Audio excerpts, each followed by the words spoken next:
YouTube. Anybody that might be on this. Hold on. I'm going to go ahead. I'm just going to play the live stream from my phone so I see that everything that you guys are looking at, I can see what y'all are looking at. What's going on? We're in the show.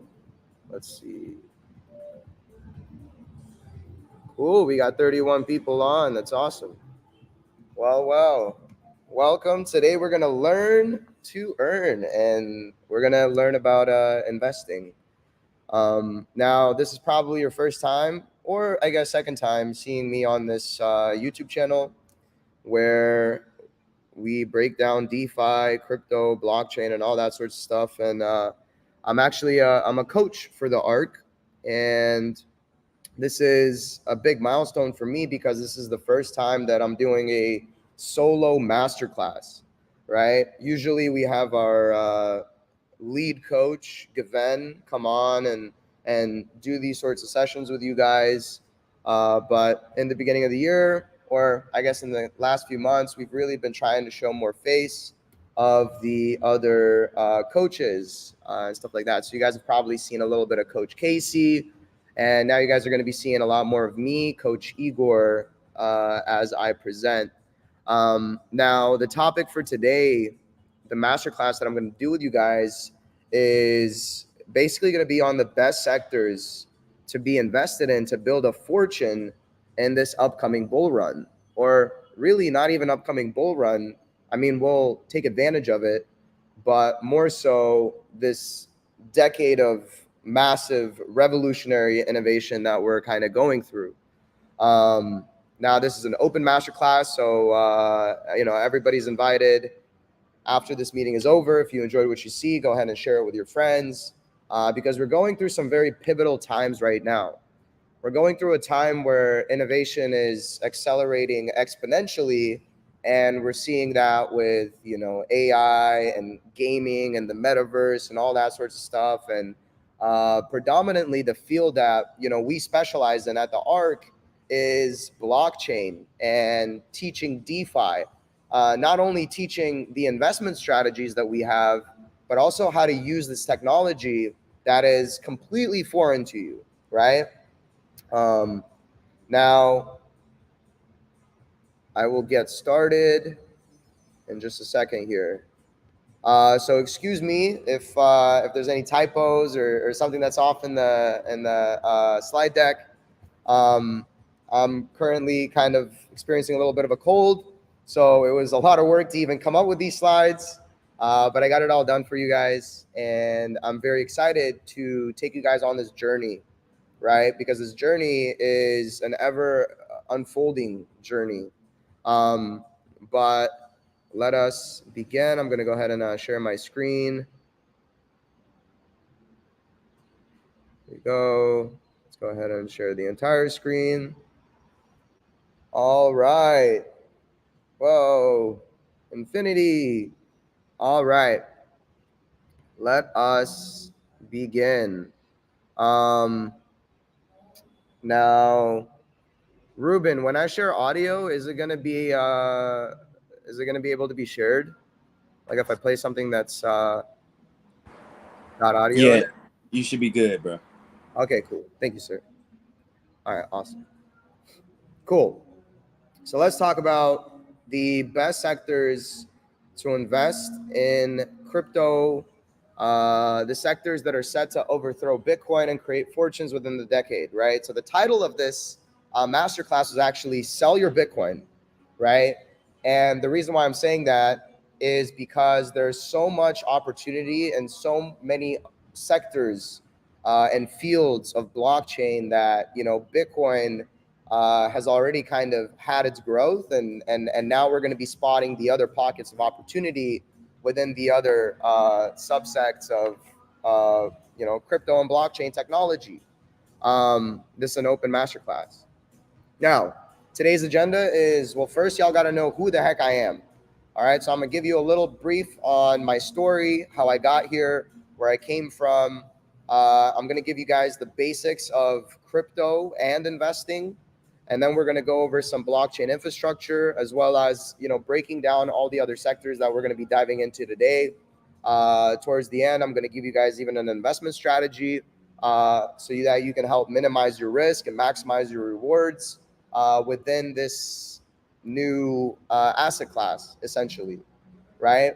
Now, who is Igor? Who's this guy that's up on the screen talking to you guys, right? So, I mean, I've come from, a very interesting walk of life.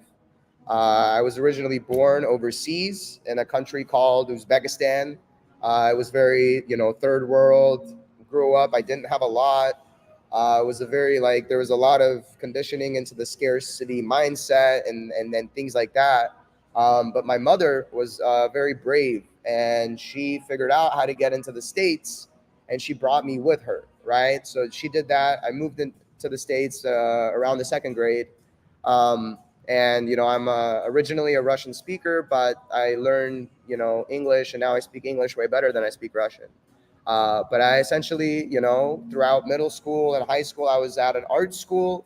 So I was always an ambitious kid. I was always out to do, what I wanted and to dominate and crush the world. And I'm that like compulsive enthusiast, as I call it, where I started and my thing was like acting. Right, I was an actor for 7 years. I was learning acting every single day, and then that went into all sorts of career-based professions and interests. Like I wanted to be an investment banker. I wanted to be a doctor or an astronaut or something like that, right? Like all these different fields. But I was always creative as well, right? So I was in theater, and then in high school I started doing a lot of dancing and hip hop dancing, and then I was going to be the backup dancer for Kanye West, and like that was my dream. And then that transitioned into 2017, around the time that I actually started entering crypto. Keep in mind, I'm a junior in high school. I'm 17 years old. I can't really do a lot in this space. So essentially, I don't know how I found Bitcoin, or that story is maybe for a different day. But essentially, I started diving down all these rabbit holes on YouTube, because I remember, seeing the price of Bitcoin. It was like $700, and then I would look at it again in 2 weeks. It was like $1,000, and my entrepreneurial brain started working, and I said, what's happening here? Then I went down the YouTube rabbit holes, learned about Bitcoin, got into that early on. I, approached my mom, and I basically said, hey, look, I've, dove down all these rabbit holes. I've done so much research. Like, we have to take everything that we have and invest it in Bitcoin. And that's what we did, right? So, like, over the span of 10 years, my mom saved whatever, $15,000, $20,000. And she trusted me and put 100% of that into Bitcoin. Now, if you know anything, right, from 2016 to 2017, the crypto market just completely spiked, right? Bitcoin went from like $1,000 to 20,000. A lot of other crypto did a lot of other things. And it was just a really good time to be in the market, right? I was like the cool kid in school. I was buying $1,000 shoes and, clothes and all sorts of stuff. But I was also investing in like, creative outlets. I bought a really nice camera. I got a DJ equipment. I got, towards the end of my crypto journey initially, right, when that 2018 bear market came, I completely threw in the rug. I mean, I've never had a pit as big in my stomach as I did. And I just said, look, Mom, I'm completely done with this crypto thing. We should be out. My mom was even more smart than me. She was like, well, whatever, like, we'll just hold on. I couldn't take the pain. I literally sold a Bitcoin to her for $3,000. Like, I capitulated at the bottom of the market. But then I took that $3,000 and I invested it into music equipment, because that was what I was doing in 2018 and 2019 with my best friends at the time, Ethan and Solomon. So I was a music artist, and that was really what I was going to pursue once I got out of high school. And I mean, the journey in between that, right? Like, who is Igor? Well, I'm also now a growth maxi. I love self-development. I've been loving self-development since, high school, the meditation, the breath work, challenging the physical body, challenging my spiritual mind, and all sorts of stuff like that. I'm an adventurer. I love traveling the world. I love going to places that I've never been, and there's so many places that I haven't been, so there's so much to do and see. I love networking with high level people. I'm a learner, so I still love learning and educating myself every single day. Here are my two closest friends right now in Panama. Here's Jet on the left-hand side, and Ruben. You guys probably saw a little bit of Ruben when he was not presenting, when he came on and I asked him a question. So he's usually the back end guy. But we have this thing where we love reading a few pages from a book, talking about it, discussing it, breaking it down. I'm a geo arbitrager. So what does that mean? It means that now that I live in Panama, I'm arbitraging my life. I'm arbitraging my lifestyle.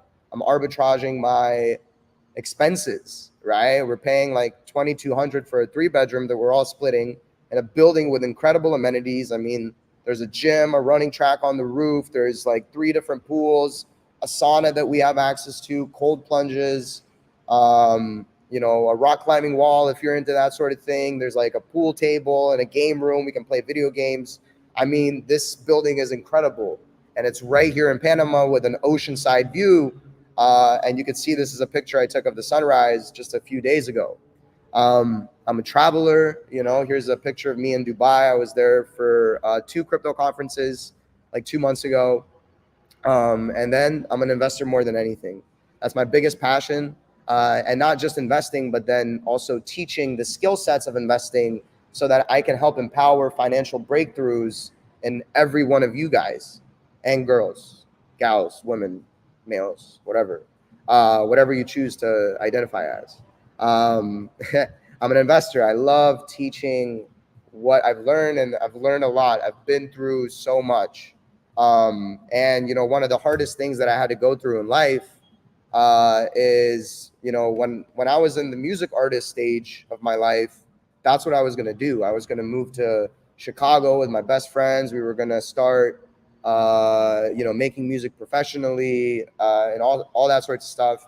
We graduate high school, and then I go to or I plan a trip with one of those 2 friends, Solomon. Solomon comes with his girlfriend. There's Colin as well, who's my stepbrother, and we essentially take a little road trip from Charleston, South Carolina to Charlotte, and we were going to go to roller coaster park. Now, unfortunately, there was a terrible accident that happened. So Solomon and Quinaya, they passed away on the scene pretty much. The car ran out of gas, and I was in the back seat. I wasn't wearing a seatbelt, which, I mean, in hindsight, might have been the thing that saved my life. But the driver that rear-ended us, he swerved left, and so Solomon and Quinai were sitting on the left side, so they kind of absorbed the majority of the impact. And unfortunately, I lost, 2 close friends that day. That was my first time ever dealing with a close death. And I mean, the process of grief and really that 2019 and 2020 period was just really weird. But I myself, I suffered a ton of injuries, and I was in the hospital for 45 days. They said I was closer to dying than I was to living. I had a traumatic brain injury. I had a C4 cervical fracture, which is somewhere up here around the neck. That's why I had to have a neck brace.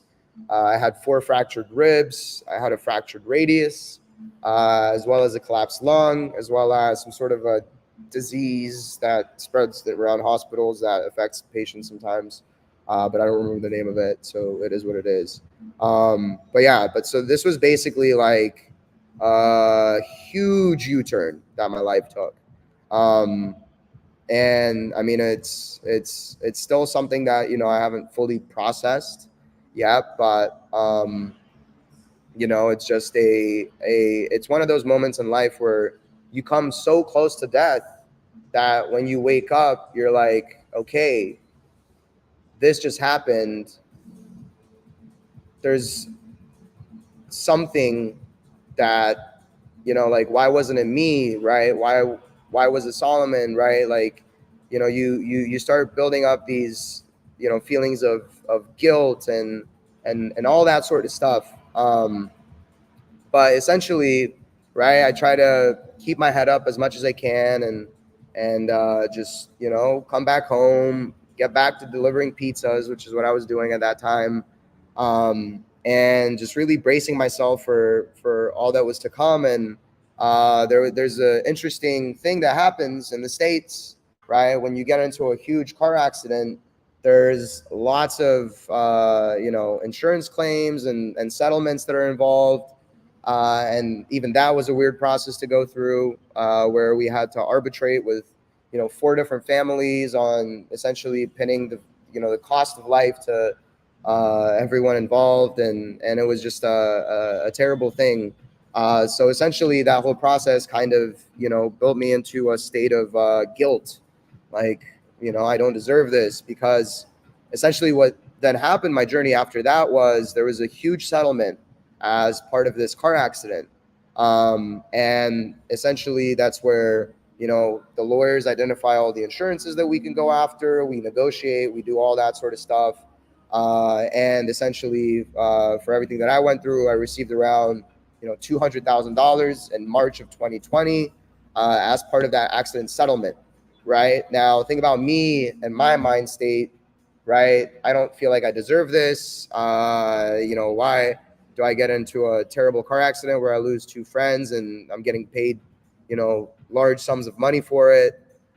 So my psychology was, well, instead of me pulling a dime from this settlement, let me figure out how to make it work, right? Let me figure out how to make profit off of it so that I can earn my income, essentially. And that's what I started doing, right? I started getting into investments. I mean, if anybody knows about March 2020, that's when COVID hit. That's when the pandemic started.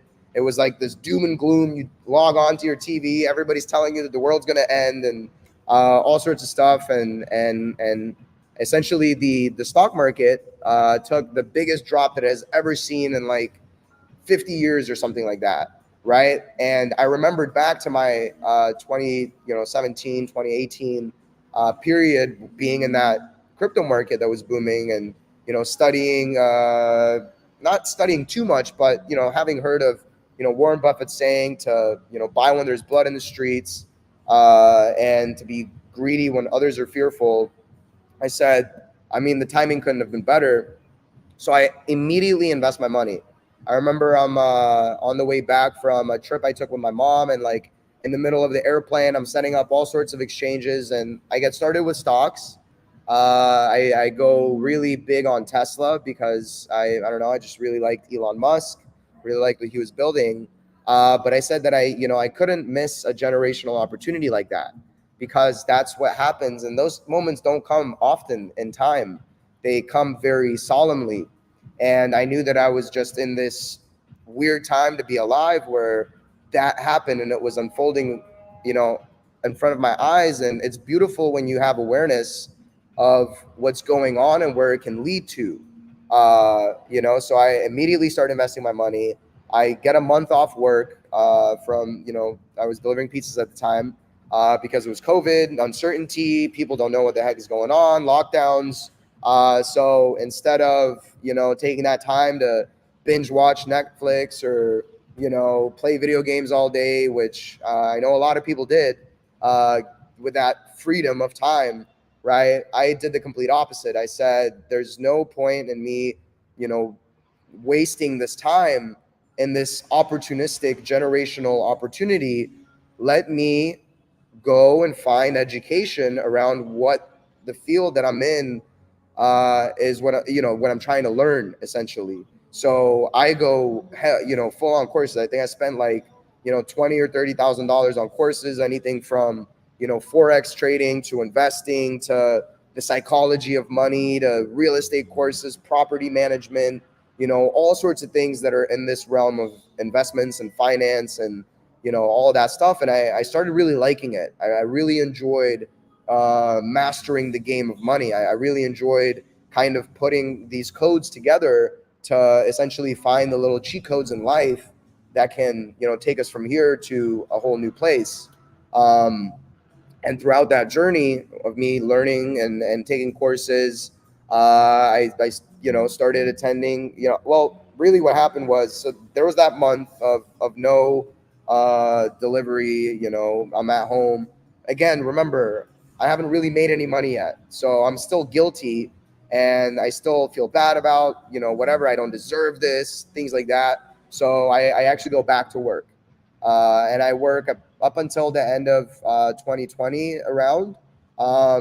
And as I'm delivering pizzas, which was a fantastic job for somebody my age back then, uh, it essentially gave me the freedom to listen to podcasts on investments and finance, listen to my courses because there was a lot of material that I had to go through. I found a lot of influencers and educators in the YouTube space because I was still on the YouTube Academy. And I was just learning and soaking up everything that I could, watching news and finance updates and all that sorts of stuff about people analyzing what was going on at that time, which was this, just impeccable opportunity to invest. And I'm listening to research. I'm understanding how inflation works. I'm understanding how, investment and growth works and all sorts of stuff like that. And part of that was some of the channels that I was watching. Well, there would be speakers at networking events, right? Conferences and stuff like that. So I went to one of George Gammon's conferences called Rebel Capitalist. I actually went for all three of the first ones that he did. And basically, this conference is, you learn about macroeconomics, you learn about, all sorts of stuff around how the economic machine works, where, there's a bunch of smart people projecting where the future of finance is headed and stuff like that. But I start networking and I start meeting people. And eventually, I went to this event to see somebody that I looked up to, where I met the head coach of the ARC, Gaven, right? And ever since then, it's been history because I found this community. I found my, passion for teaching. But I started as a student because I had to be a part of that community. But yeah, I just started networking a ton. And remember, right, I've been through a bull market before. My last bull market, my problem was not taking profit. I never took profit on the ride up or the ride down. I actually capitulated and just sold everything. I mean, we got out with a modest profit, but nothing like what we had at the top, right? So this time around, I'm thinking, well, whatever I generate, I have to put into businesses. I have to put into income vehicles, income generating vehicles. And essentially, I, from, the bottom of the market to the top of the market, I take $200,000 and I turn it into 1.3 million, right? But remember, it's all in a spreadsheet. These are just magic numbers, digital, magic internet money. The value of a stock can go up and down 20% in one day. And so essentially what I started doing was, when I was taking profit, I was just putting a lot of that profit into like automation businesses. And automation businesses are like Shopify stores or Amazon stores or Walmart stores or Facebook stores that somebody else manages for you. And they sell you on this grand vision of, yeah, we have all the distribution channels. We have the trending products. Look at these 5 stores that are doing awesome. Meanwhile, there's like 100 of the not so good stories that you don't hear about. But when you're young and naive and dumb, you're easily manipulated into, being sold visions of grandeur. So I got into a bunch of e-com stores that didn't work out. I got into some real estate investment that, completely didn't work out. And in hindsight, I'm like seeing all the red flags. But sometimes you got to go through the experience to learn the hard way. I also invested in a bunch of Ponzi schemes. Ponzi schemes are essentially, investments that are outside of your control. They sell you on some sort of a, hey, invest with me, you'll make 10% a month. And then essentially it becomes unsustainable. So they feed off of more people coming in so that they can pay you out from somebody else's investment until those things collapse. So essentially, I mean, the other day I, tallied up how much I lost and everything. That was like $400,000 that I just threw away in a burning fire pit. But honestly, what I got was $400,000 of education, right? Some might look at it as like a painstaking loss. I mean, as much as it still hurts, trust me, I don't think I could have gone to Harvard and spent $400,000. right? But again, I had to go through these experiences to learn and figure the ways, right? You're not going to learn unless you go into the battlefield and you can actually gain experience, gain that kind of a life experience, right?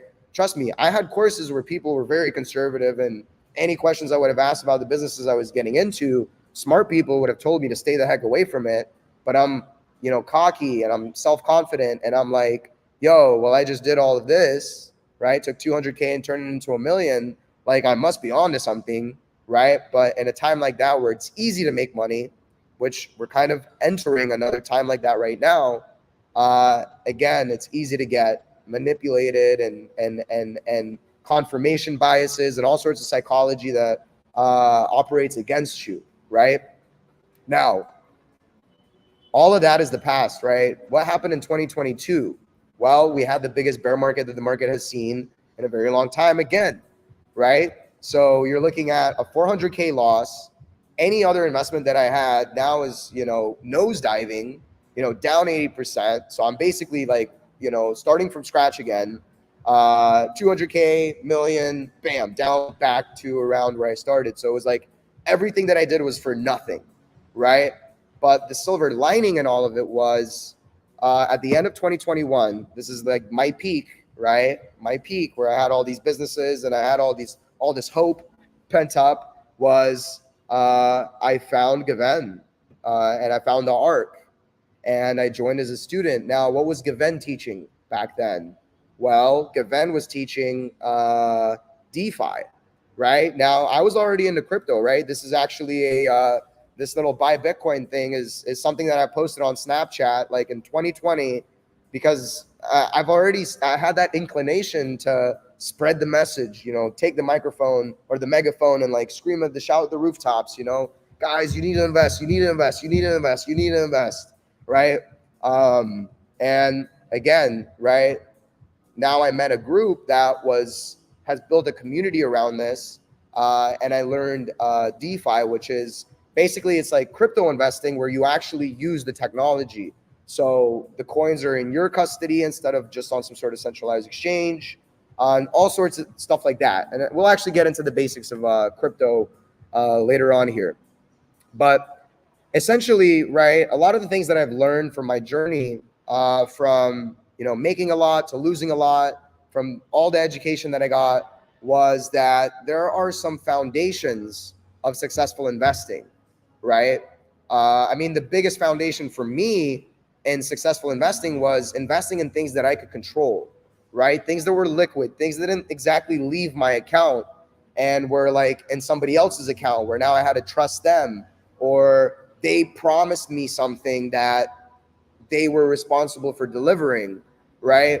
No, I'm talking about investing in like, companies now and equities and things like that. But there's essentially, successful investing comes from understanding value creation, right? The best investments are those that create significant value, right? Why is Amazon so successful and why did Amazon make people so much money? Because it generates immense, tremendous value for all the people, all the population, Prime Now, right? Prime, well, that was a funny bit. I don't know why that happened. Like with Prime, like next day delivery, all sorts of stuff like that. You got the biggest marketplace at the touch of your fingers. You can get something delivered to you next day or literally that same day, right? So it's creating value for people, and that increases valuation of the company. And you can invest in those things, right? I don't have to be Jeff Bezos. I don't have to create the next Amazon. I can just leverage other people's success and make money with them on the right up as they deliver their promises, as they expand their network, as they expand their infrastructure, and all sorts of stuff like that, right? So Amazon revolutionizes shopping with a diverse marketplace and fast shipping. And remember, Amazon's been around since the early 2000s, back when Jeff Bezos was only selling books, right? All it took was somebody to hear him out, sit down and be like, all right, this is a chance I'm willing to take, right? This guy's smart. He knows what he's talking about. He's building out the infrastructure, and I see that future, right? Think about Apple, right? They simplify technology with user-friendly devices and cloud integration, right? everybody, like probably 80% of the world, has some sort of an Apple device, right? Why do we love Apple? Because it's easy to use, it's simple, the user experience is phenomenal. There's a cloud, so I can go and easily convert photos from my phone to my computer and all sorts of stuff like that, right? And again, we value these things. That's why probably half this room has an iPhone in their pocket, has a MacBook, right? You value that. But instead of being a consumer in these things, you can actually be the investor. You can make money on the value that that's creating, right? Instead of being a consumer and buying these products that these companies are making, you can be the investor and just invest in the potential of the products that they're creating, right? Think about Tesla, right? How many times has Tesla like almost gone bankrupt, right? Because they were trying to do something that nobody's ever done, which was pioneering electric vehicles, right? Reducing costs for everybody that uses them, right? I mean, I have a Tesla back at home. It's like $2 a day to charge it from my house, right? It's about $4 or $6 for a full tank of gas, right? And think about it in a era where gas prices are likely going to continue going up because of inflation and the perversion of this fiat system that we all live in. And I really want you guys to understand the surfer analogy, right? This is a foundation of successful investing, right? Investors are like surfers, right? They position themselves to ride the waves of upcoming trends, right? When people invested in Apple stock in 1995, and we'll take a look at what some people thought about computers and technology in 1995, right? When people invested in Apple, what? They didn't understand it. They thought it was never going to work, right? But some that really took the time to be open-minded and say, yeah, this is probably the future of technology, right? Those are the ones that made a fortune, right? You're talking about Apple stock from 1995 to 2024. I don't know how many X's are on there, but a dollar probably made you thousands of dollars for every dollar that you put into Apple stock, right? And I'm trying to present those similar opportunities to you guys in these new and emerging sectors, right? So we're surfers. All investing is surfing, right? Looking at the horizon, looking at this wave, looking at that wave, and seeing how can I position myself to capture the value that that's about to bring, the tsunami of value, the tsunami of adoption, right? And really, you want to focus on high growth sectors, right? So focus on disruptive innovation, similar to the historical growth of FANG companies. And if you don't know what FANG stands for, it's Facebook, Apple, Amazon, NVIDIA, and Google. All right? That's what it stands for, right? Some of the biggest tech companies today.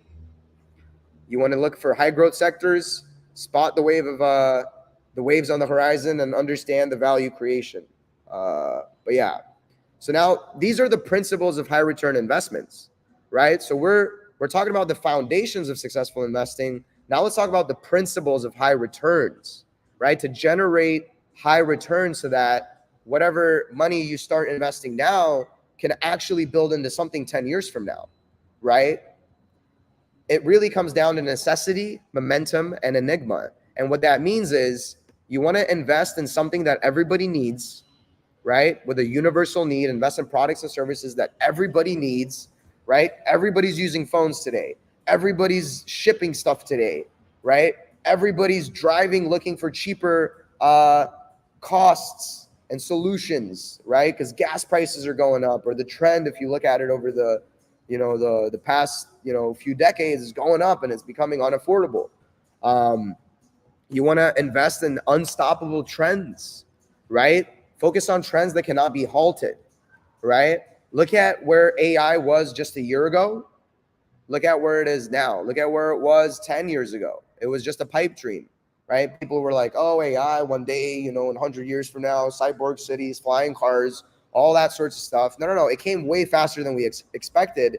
And now we have so much that is being built that's going to heavily disrupt life as you know it in the next 5 years, right?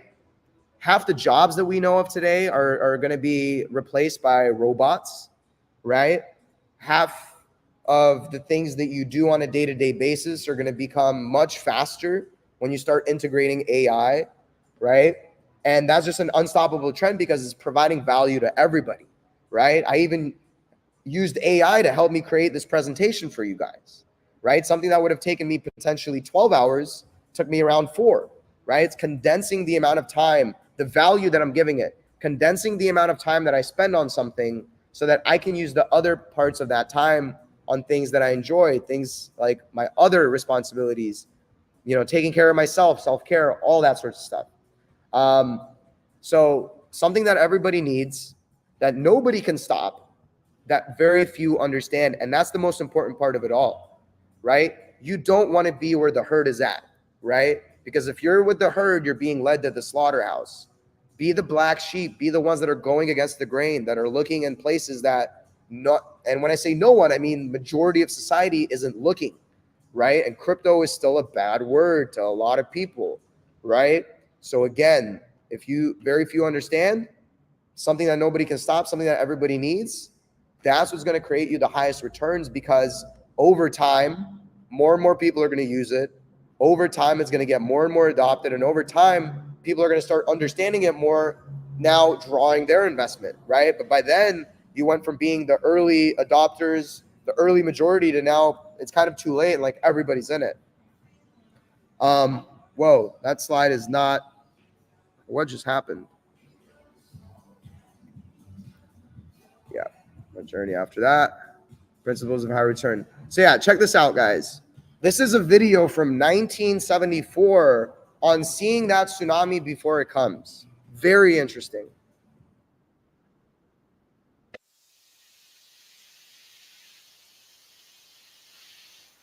That kid in 2001 is going to be the same age as this guy up here. This is 1974. Actually, the year that my mother was born.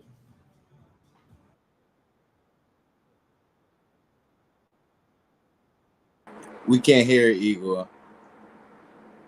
You can't hear it? No. Why not? Is there any way to make We can't hear it, Igor. Oops. All right, hold on. I think I know how I can make this work. Let me Bluetooth it so you guys, I'll play it loud enough so you guys can hear it. Hopefully that works. I thought I could share audio. I guess I can't. Pose revolve. Let's see.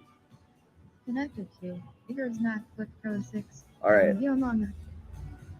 Let me know if you guys can hear it if I play it out my speaker. Wait. Why isn't it playing? What the heck?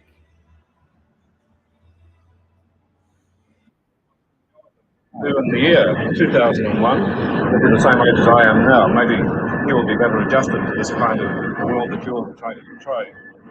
The big difference when he grows up, in fact, if we wanted to wait for the year 2001, is that he will have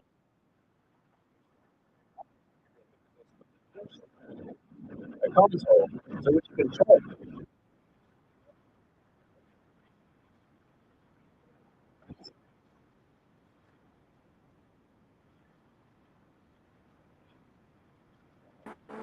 We can't hear it, Igor.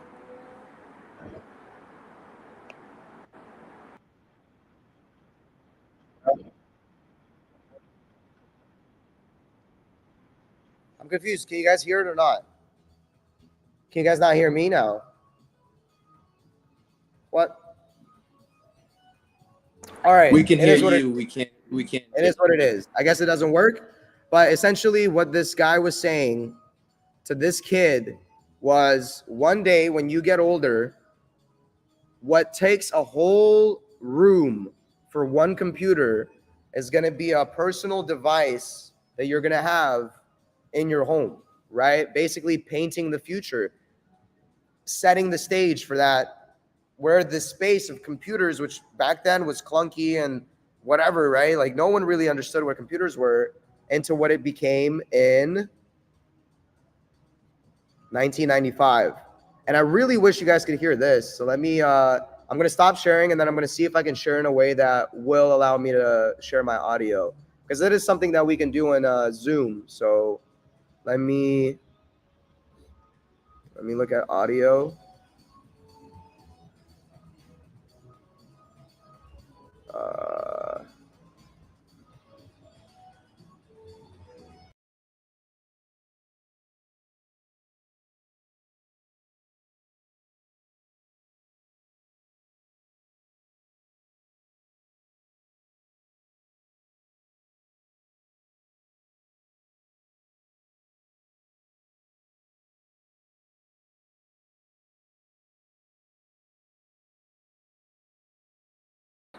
He'll be right back, people.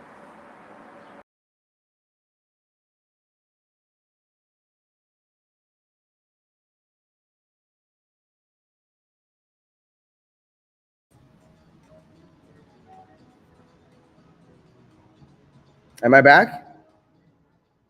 I think I got off for a second. All right. Hold on.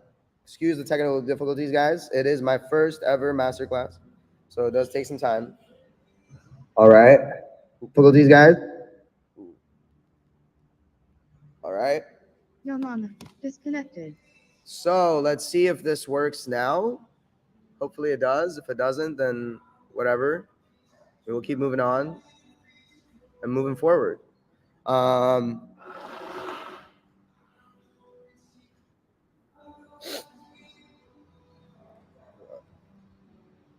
Need this. I was really hoping the audio would work.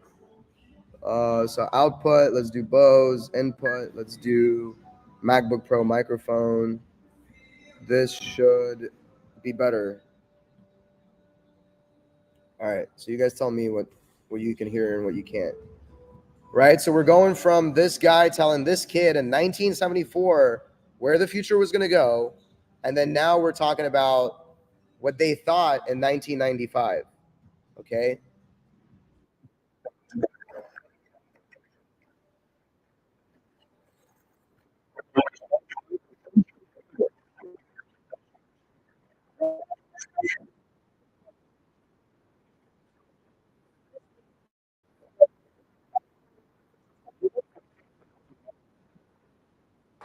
We can't hear anything.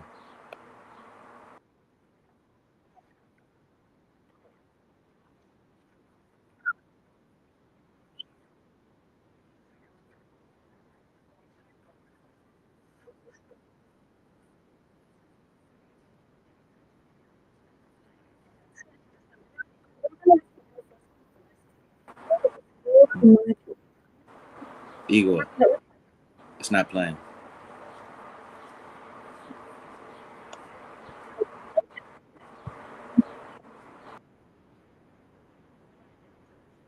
But you see what they're saying, or maybe you didn't. Maybe you didn't hear any of that. I don't know if the audio is good or bad, but this is the last video, so it's good. But essentially, right, in 1995, no one understood the internet. No one understood computers, technology. They literally linked it to pain and confusion, PCs, right? So back then, computers today are something that everybody needs. Computers back then was something that nobody could stop, because you're talking about from 1974 to 1995, computers just getting better and better and better and easier and more accessible. And now you can have one in your home. Now, the average American can have it, right? But again, you're talking about a period that so few people understood it, right?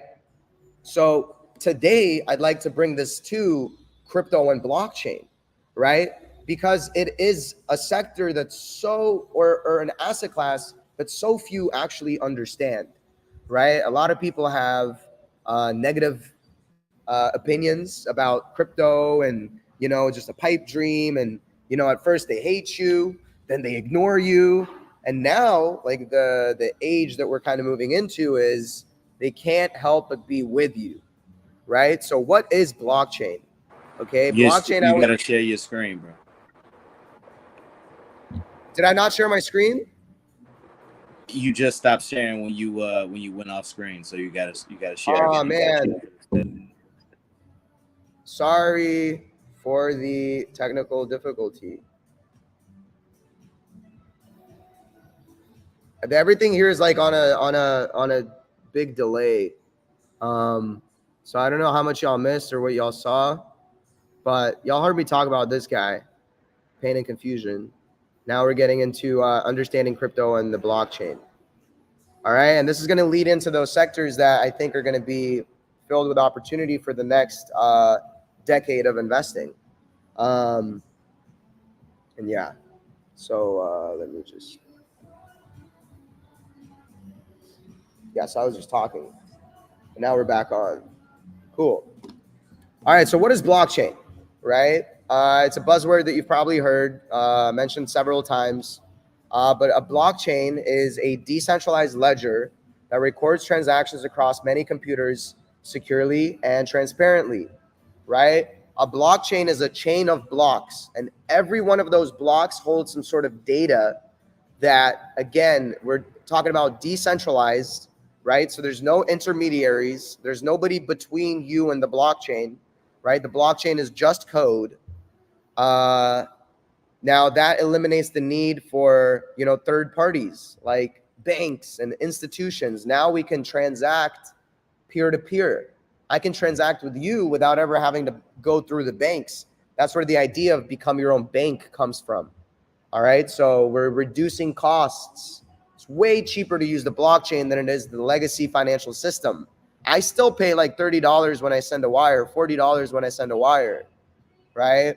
I get charged for holding my money in bank accounts and my checking accounts. I'm like, what? I didn't meet the minimum monthly requirement. They're taking $5 from me for what? Right?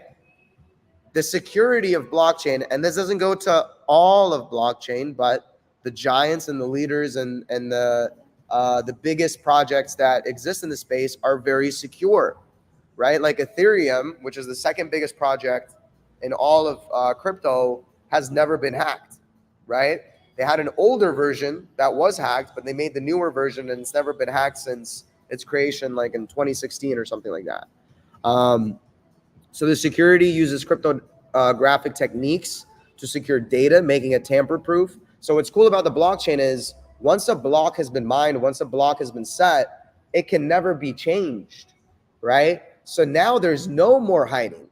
Now there's no more going back in and fudging numbers. It's like, no, like a blockchain never goes back. It only moves forward, leaving a record of all the history that it's been through. And then the biggest part that I think the largest conglomerates in the world really don't like is transparency, right? Like me as a US American taxpayer, I don't see where my taxes go. I don't see what they're funding or what they're not funding or where it's really going. I don't see where, money's being invested overseas, all sorts of stuff like that, because it's not transparent. The system is not set up for me and you to look into exactly what they're doing, right? Tell me how many times the Pentagon has failed an audit, right? They don't even know where half the stuff is. It's a really disorganized system that, again, they had something like blockchain from day one would dramatically change that specifically. Now, with blockchain comes smart contracts, right? Bitcoin was kind of the setter for blockchain, right? It was a very simple, I mean, you're talking about very advanced, but for the rest of crypto, like relatively simple protocol for peer-to-peer payments and, using proof of work technology, which means, they had to use real power to mine Bitcoin to then solve really complex algorithms and calculations and eventually lead into mining Bitcoin, right? But it takes real energy to mine Bitcoin. But Bitcoin essentially created a money that could never be hacked, that could never be changed, that could never be inflated more. And it set the precedent for the rest of all of where this innovation went to, right? And then if you're talking about the second biggest, Ethereum really pioneered smart contracts and DeFi and stuff like that. But smart contracts are essentially, now you're talking about the utility of blockchain and how it's going to integrate into real life, into real world, into day-to-day things that we're super used to, like, signing deeds and signing contracts and all sorts of stuff. Why not do it on the blockchain where I'd rather trust the code than trust somebody that can always turn their back to me, as everybody did in my automation and Ponzi scheme pursuits.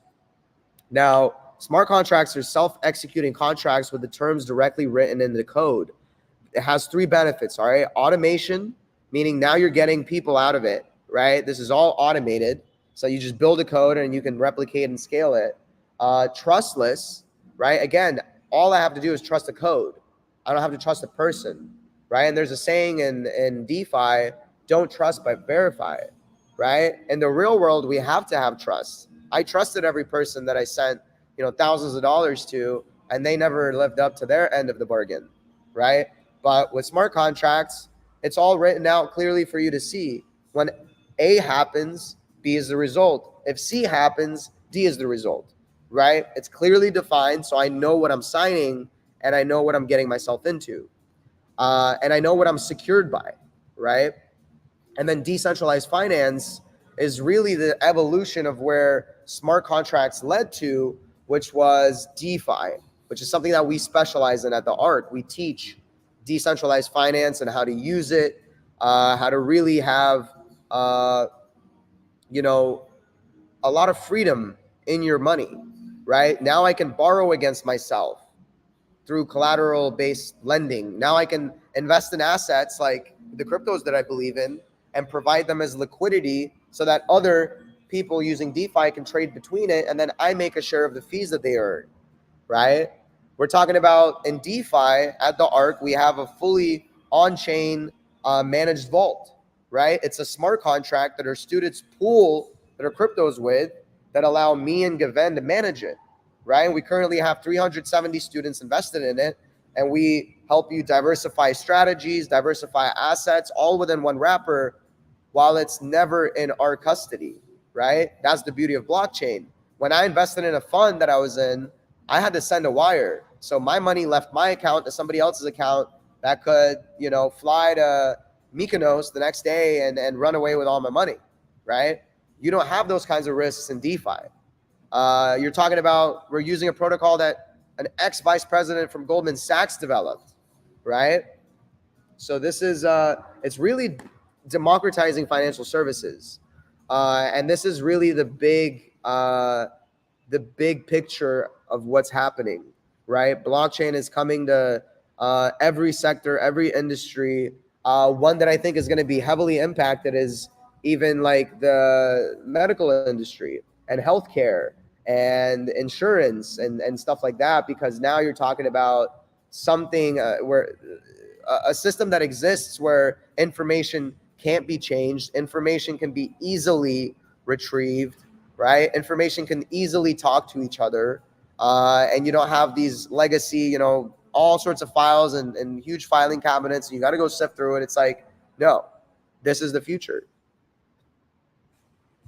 Now, I want to get into the first sector, which kind of creates the foundation for all these others.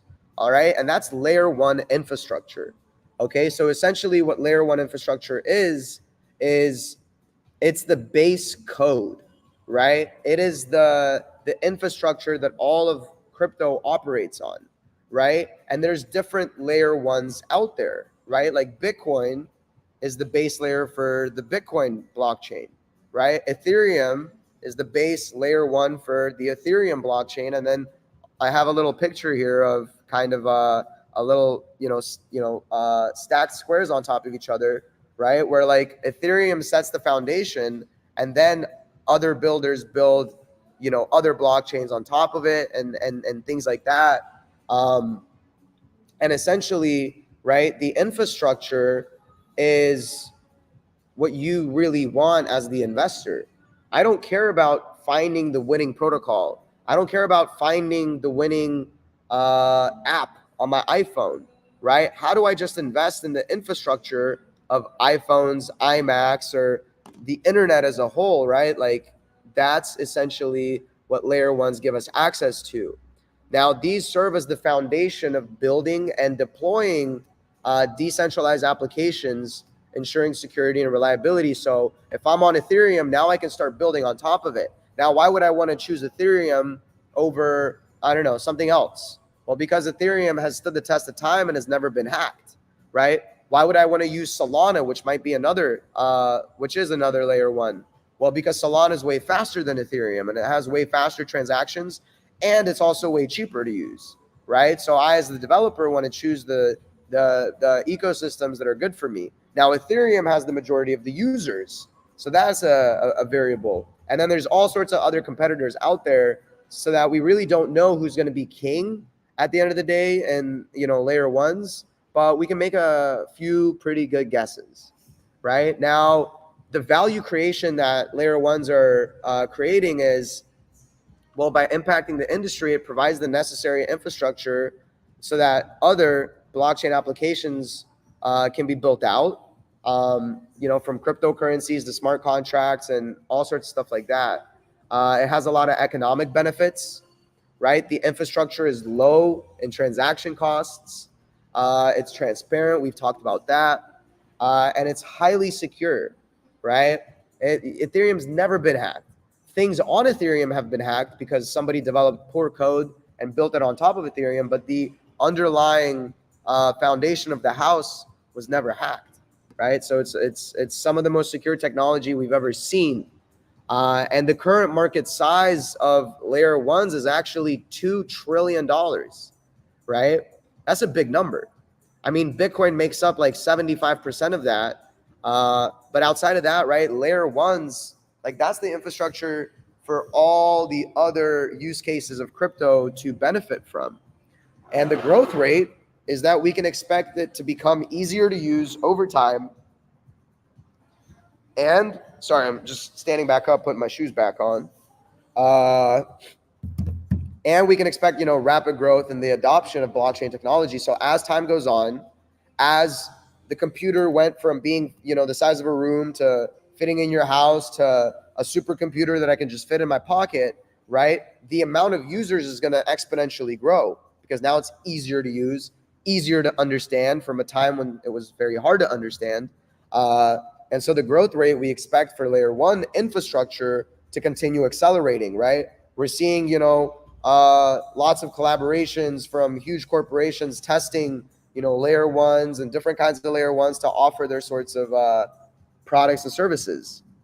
And then the integration and future outlook that we can expect is blockchain integration. So layer one protocols underpin all blockchain activities, enabling secure and efficient transactions.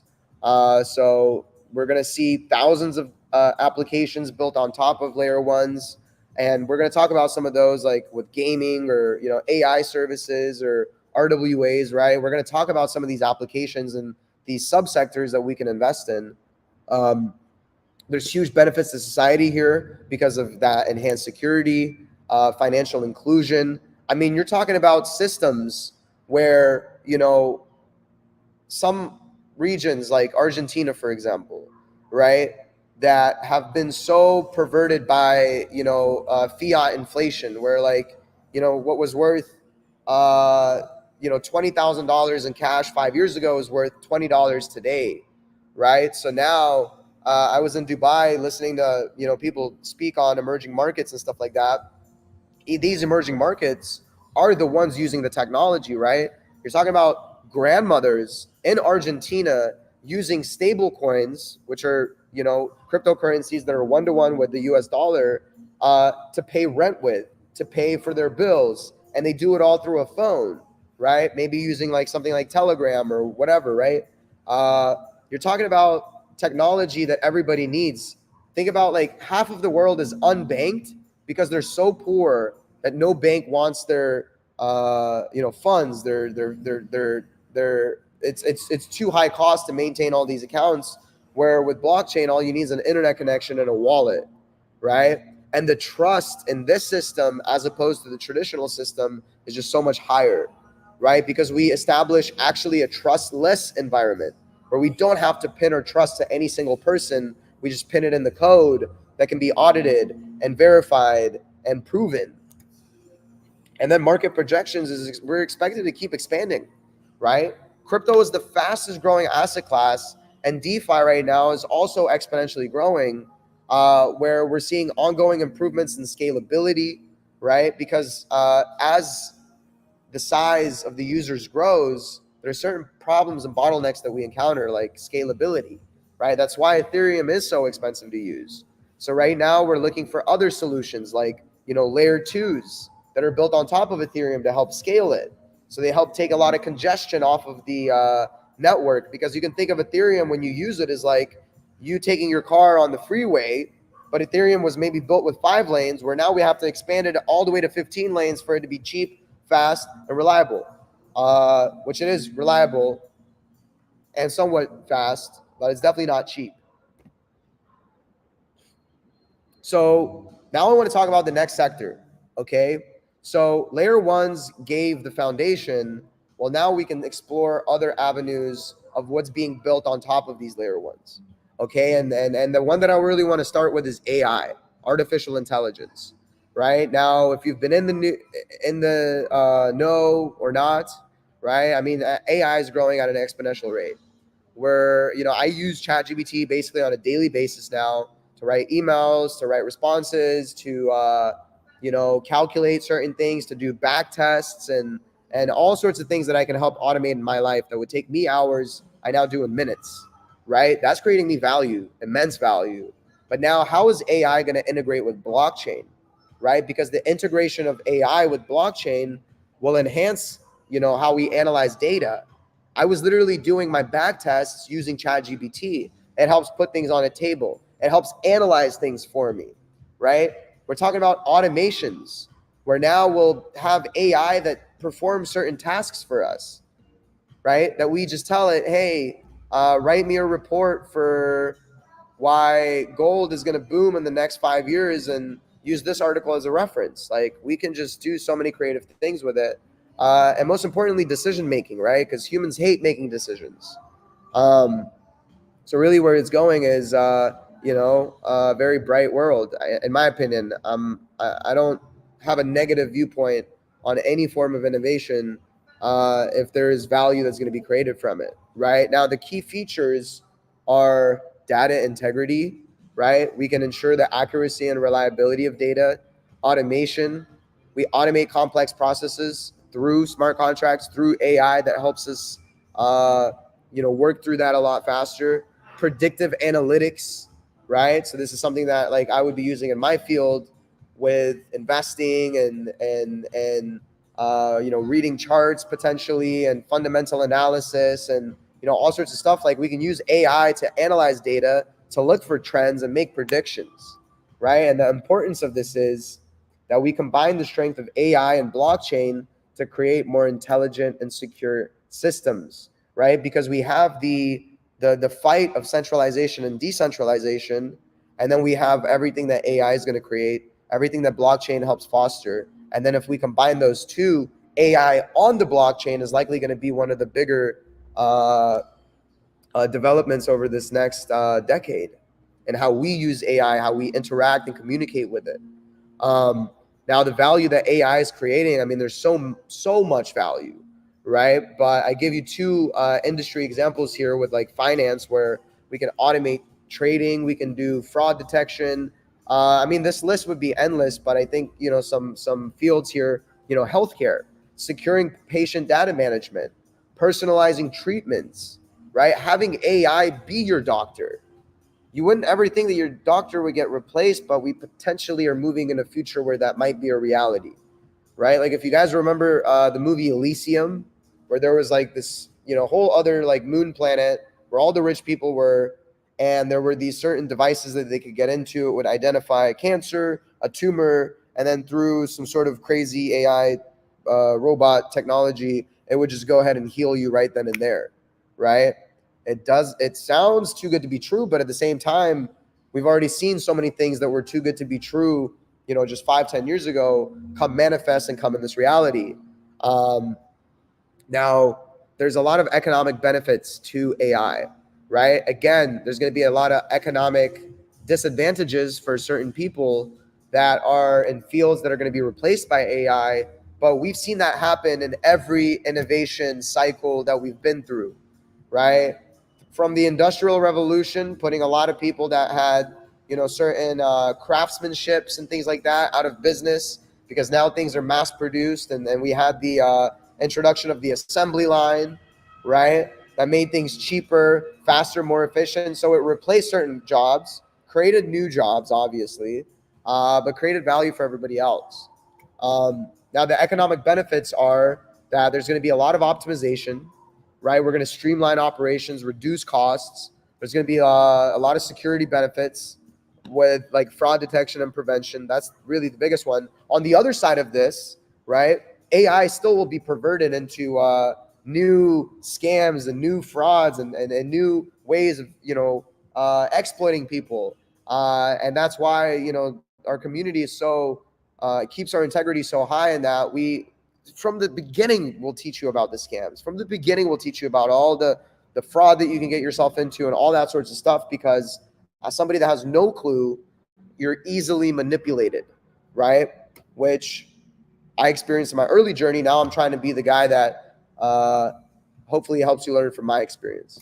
And then innovation, right? We're driving new business models, new applications, right? There's a saying, AI isn't going to replace people.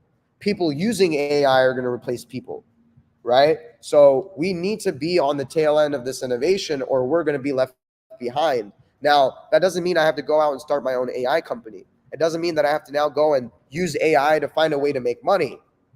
I can do all that stuff, but I can also just invest in the future of AI with my dollars, right? Look at AI and blockchain, currently valued at over 200 million with significant growth potential, right? And I want to say this is, higher in the billions now. I think this was old information that I got here. And then the adoption, right? We're just seeing increased adoption of AI, and you'll see some of that stuff later on. So blockchain integration, right? AI enhances blockchain because of data analysis and automated decision making, right? AI-driven contracts that can adapt based on data. Now you're talking about flexible smart contracts, right? The next iteration, we're talking about data analytics, enhanced insights from blockchain data. Blockchain has all the data. Now we just need something that's like fast, smart, intelligent, and can look and sift through that data and bring us back some sort of analysis, right? Because it's beautiful to have a, endless record of all the things that have ever happened in blockchain, but now we need to find things that are actually able to sift and look through it and analyze it. Society is going to benefit from this because things are going to become more efficient, right? More efficient processes across various sectors. Security, we're going to have enhanced security and trust in digital transactions. Innovation, promote innovative solutions to complex problems, right? And then really AI is, one of the bigger sectors that's going to grow over the next 10 years because of all that it can do, all that it can encompass, it's like the next, blockchain is the next internet. AI is the next internet. It all feels like the next internet. Use cases, expanding into areas like supply chain, healthcare, finance, data management, workspaces, all that sort of stuff. And I have some articles here for you guys, right? Where like a recent story that came out was that Google unveiled an all-purpose AI agent that it has as Gemini. So essentially Google releases this thing called Gemini, and Gemini will be an AI agent, right? And I want you to understand AI agents are going to be like huge in the future, right? But this agent you'll be able to say, hey, Gemini, tell me what the budget for our project was in the meeting we had 3 weeks ago on Wednesday. And then it'll literally be able to go through the transcripts and fetch you back that data. You could say, hey, what's on, what's the average? Like you could just basically, the AI agent will be able to look at everything in your Google Drive and will be able to just tell you things and analyze things. You could see that AI companies total funding from 2013 to 2023, right? This is really where a lot of funding is going in billions of US dollars, right? 50 billion dollars 2023 year to date, right? The investment in the AI space is insane, right? The more money that is being invested into AI, the more that the innovation is going to grow and expand and become better. And then also this was something very interesting, right? So this is a Twitter account I follow. So he said, over the weekend, I want you to think about this week's biggest event. It's still stuck on my mind how the world will change. No, it wasn't OpenAI, ChatGPT 4.0 or Google's I.O. It was Unitree's $16,000 humanoid robot, down from $150,000, and it's open sourced. So what does this mean, right? This company, Unitree, developed a humanoid agent, a robot that you can buy for $16,000, right? That has extra large joint movements, right? It has 23 to 24 joints. a dexterous hand. It can, manipulate its environment. Like, this is the beginning of robots replacing human labor. And it's scary to think of in one way, but it's exciting to think of in the other way, which is we can't stop this innovation from happening. It's going to create value for everybody because it's going to create much cheaper products for all of you guys that, buy expensive things that humans make. So even though it is going to put a lot of people out of work, at the same time, it's going to bring a lot of us a lot of value in the things that we enjoy in this life, right? In so many ways. But this robot being $16,000, I mean, you're talking about, they released this May 13th, right? And exponentially, this space is growing. So think about a year from now, 2 years from now, 5 years from now, the world is going to be different as we know it because of AI and all the solutions that it's bringing, right? Now, I, as the investor, I can't stop that. I can't create a company that's going to use robots to make me billions of dollars, but I can at least take what I earn today and invest in the future of this technology, because that's where a lot of the value is going to be created. All right. So this is AI. It's definitely a sector that I'm very, very excited about. Now, the next sector that we're talking about is GameFi, or gaming crypto, or blockchain gaming, right? But GameFi stands for game finance, right? So essentially, GameFi combines gaming and decentralized finance to create games where players can earn rewards through gameplay. Right now, if anybody here has seen the movie Ready Player One, this movie was released years ago, but they painted the future so well with exactly what we're seeing with, Apple's. I'm blanking out on it, but the Vision Pro, the Vision Pro. But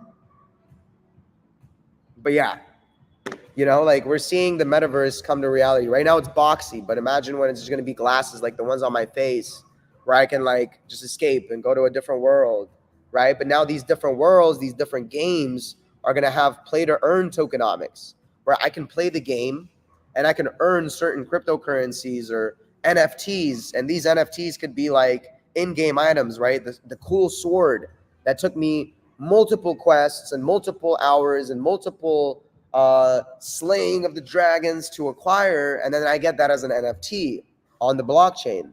Now, if it's an NFT on the blockchain, it means I can send it to other people. It means I can go and sell it to other people, put it on a marketplace and list it. So now if I'm somebody who doesn't want to go through level 1 to 10, I can just go out and buy and get all the cool swords and shields and armor that is required from playing the game.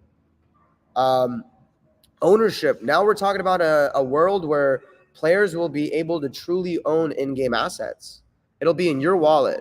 The video game creator can't go in and reset your account. There's no such thing like that, right? It's immutable. Once it's been created, it can't be destroyed, right? And we're talking about a world, and this is why, I mean, if you guys haven't seen this film, Ready Player One, I really urge you to go and watch it, because essentially this is showing what that decentralized economy is going to look like, right? Game economies managed by decentralized principles, right? Game economies where somebody's responsible for making the potions. Somebody's responsible for interior design in this crazy world where we can, have digital real estate. Like the future is literally limitless in the ways that it can be applied. And the importance of it is that it's really revolutionizing the gaming industry by integrating those financial incentives directly into the gameplay. We're making games not just about having fun anymore, but about an opportunity to create income for yourself, or, to be able to earn something from it. And no, I'm not going to go down that rabbit hole. But I was basically going to say, like, think about when all the robots replace the people, and the people now are all out of work. We have universal basic income. And then when we have universal basic income, people are kind of, all their necessities are met in life. They're bored. They don't really have a sense of purpose because there's not a lot of work out there. And then, masses of populations around the world are essentially going to be plugged into these metaverse worlds, where now this is where they spend 80% of their life, 80% of their time in, And it's scary to think about, but again, this is just something that whether you like it or not, we cannot stop. No no amount of protesting, no amount of anything against it is going to do anything. So let's find ways that we can benefit from it so that as the world changes, we at least change where we are financially. Okay? There's going to be a lot of value creation from this, at least for gamers, right? The industry impact is it's going to really increase player engagement. There's going to be higher engagement from people that don't play video games to people that do play video games now, because now we're talking about financial rewards. Like, yo, I didn't know I could make money playing games, right? Like, I can't resell my V-Bucks on, whatchamacallit, Fortnite, right? Like, I can't sell all the cool swords or the packs or like, there's no economy in Fortnite, unless I'm wrong. Maybe there is. But you're just paying Fortnite. But now players will be able to kind of, buy things amongst each other. And in the old days, it still happened, but it was more of like a black market thing where like you're buying somebody's, Game of Thrones login information because he's got the level 100 account. He took years to build it up. Now he's selling it to you for $5,000 and you're willing to pay that. But again, you could pay that and the guy could never supply you his username, right? But now in a world like this, we're talking about a whole new world. Creation of in-game economies with real-world value. Now, economic benefits it's going to create new revenue streams for developers and players, right? So now you can play the game and have a revenue that you make from it. Increased engagement, we already covered that. Decentralized governance is community-driven game development and management. Now, the biggest thing about crypto, blockchain, and its adoption are the communities behind them, because you're not going to get anywhere if you don't have a community, right? You're not going to be one solo man that made this one solo thing that now you got nobody to sell to, right? You have to have the communities that are in it, that are part of it, that are passionate, that are all the way in to get anything out of the experience, right? So a lot of the development that's going on is very much community driven. And the current market size is, currently the GameFi market is valued at over $10 billion with rapid growth. The value of the gaming market as a whole globally is close to like 900 billion. So GameFi and blockchain gaming is a little p to the Empire State Building that is the massive Web 2 gaming world. So we can see that smart contracts and NFTs are a big part of the blockchain integration of gaming. Games coming to the blockchain. Society is going to have a benefit from economic opportunities, right? Now, if you're somebody that spends all their days playing video games, hey, you might be able to earn a few bucks doing it. Democratized development.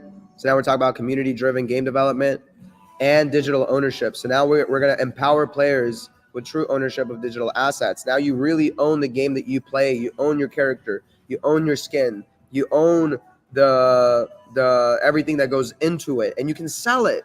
If you don't like the game anymore, sell your characters, go to the next one, right? This is expected to grow bigger and bigger over time. And the innovation with new models and platforms emerging, like we're not even seeing anything in the metaverse yet, right? I mean, we're seeing some stuff, but think about when that Ready Player One world fully comes manifest, right? And here's a little bit on the video game market size, right? The expectations that they have from 2022 to 2023, right? So you're talking about 248 billion in 2023. So yeah, I was wrong. All the way to 3xing by in the next 10 years, right? A $600 billion market globally, just the video game market, right? Here's a little snippet from Forbes. Gaming is growing and Web3 is coming with it. So we're already noticing that this Web3 world and gaming is starting to integrate. Here's a snippet from that article. So gaming has had a meteoric rise since the 70s, and the industry is still growing. The gaming industry is expected to be worth $312 billion by 2027. And a lot of the recent growth the industry has seen has been a result of the pandemic, forcing people inside who booted up their consoles in search of an escape, right? And that's just the pandemic. People are back to work now. Think about when the robots and the AI replaces like half the world's jobs, and half the world has no idea or clue of where to go or where to spend their days, right? Again, it's a dystopic world, but it's something that us as the investors, we have to accept the truth and say, well, if I can't stop it, what can I do, right? And then what are crypto VCs investing in? This is a research report from Binance. The gaming category sees 87 deals secure the top spot, even as investments remain conservative. So this was from 2023, November of 2023. So the market's already kind of started turning around. But essentially what VCs are is venture capital, right? And venture capital is, who would invest in Uber in the early days? Venture capital would invest in Apple in the early days, Amazon in the early days. Venture capital is always the first investor, right? Before us, people on Main Street can even invest, right? Now, these crypto VCs, the majority of where their funding went in 2023 was in gaming projects, was in gaming infrastructure. I don't want to just pick the winner like Grand Theft Auto or Assassin's Creed, but let me invest in the infrastructure behind the games themselves, right? Something that will be replicatable, scalable, and always needed. All right. Now we're definitely covering a lot of ground here, guys. This is like a ton of information, and I'm really dropping the alpha on you guys. These sectors are all niche and doing something specifically unique in this world. And one of those sectors is real world assets, or RWAs as we call it in crypto. Okay, so essentially what this is the tokenization of physical assets such as real estate, commodities, art, invoices, supply chains, stock market, and all sorts of stuff like that, right? Now, the key features of this is we're talking about tokenization, right? So we're talking about putting a deed to a house on the blockchain, all right? And that way it's a token. Or what we're doing here in Panama with our community is we're tokenizing real estate, right? So we're using a provider, somebody that built the infrastructure for us to be able to invest in property, break it down into 100,000 tokens, right? So you buy something for $1 million, $1 million property that you probably would never be able to buy, or it would take you years and years of saving and building credit and getting high income to get that one big house, where now what we're doing is we're democratizing that access. So we're buying properties that cost us hundreds of thousands of dollars, splitting it up into like 100,000 tokens. And now community members can invest and buy a piece of this real estate for as less as like $1,000 or as little as $1,000, right? So now instead of me having to commit on one property that takes me a long time to save up for, I can just go and say, hey, I like this property in Panama. I like this property in Dubai. I like this property in Singapore. I like this property in Hong Kong. I like this property in the States, which the States kind of just don't have the regulation right now. But I can take what would cost me one home and break it up and diversify into a bunch of homes around the world, right? Where now the income that they produce off the Airbnbs is shared with me. So if I own whatever, 1% of the tokens, I make 1% of the profit every month or every quarter or whatever that schedule is, right? We're talking about fractional ownership, right? The World Economic Forum, who is basically a conglomerate of some of the biggest decision makers in the world, from like, I'm talking billionaires and people that kind of puppet the future of the economy. In 2020, when the pandemic happened, released a thing that said, you'll own nothing and be happy, right? Because as inflation continues to be really bad, right? Wages aren't keeping up with inflation, so home affordability is lowering or rising. No, lowering, right? Less people can afford homes. Less people can afford just day-to-day life in general. We're talking about a future where if you own a whole thing, something like one Bitcoin or, you know, one house, like you're gonna be uncommon in this new age, because the common man is just not gonna have it be in his reality to ever buy one thing. We're gonna fractionalize and tokenize literally everything, right?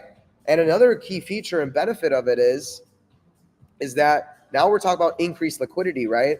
Like what's cool about crypto is it's a 24/7 market, 365 days of the year, right? Because you don't have to have people clocked in and being there to take your order and all this sort of stuff. So we're talking about increased liquidity because it's easier to buy, sell, and trade traditionally than illiquid assets, right? I just named you guys properties that we're going to be buying around the world, right? If I was just a regular TradFi guy in Singapore, I would have to find somebody in Singapore to like fully buy my house. But now we're talking about a global community that can invest pieces into these, you know, diversified jurisdictions and all that sorts of stuff.